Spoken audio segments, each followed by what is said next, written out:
Hello friends, easy मेजरमेंटच्या या tracing मेथडमध्ये सर्वांचं खूप स्वागत आहे.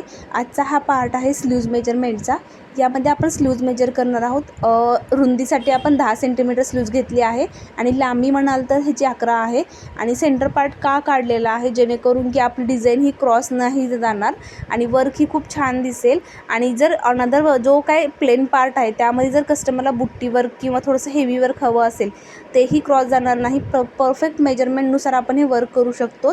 आणि याचबरोबर आपण मेजरमेंट ट्रेसिंग का करतात, कारण दोन्ही स्लीव्ज ह्या सेम आल्या पाहिजेत किंवा वर्क हे थोडंसुद्धा आपल्याला म्हणजे एक्स्ट्रा नको आहे किंवा मेजरमेंट इकडे तिकडे नको आहे, त्यासाठी आपण हे ट्रेस केलेलं आहे. तुम्ही बघू शकता फोल्ड करून परत तीच मेथड ट्रेस करण्याची. आणि तुम्ही ओपन केल्यानंतर हे बघा थोडेसे लाईट कलर तुम्हाला दिसतोय, लाईट मार्किंग.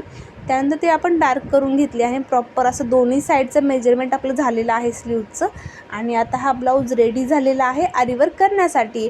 तुम्हीही हीच मेथड यूज करता की तुम्ही जुन्या ब्लाऊजवरून मेजर करूनच तुम्ही हे वर्क करता? कशी वाटली आपली मेथड मला कमेंट करून नक्की सांगा. आणि आपला पार्ट 1 बघायला विसरू नका. भेटूया अशाच नवनवीन टिप्सही.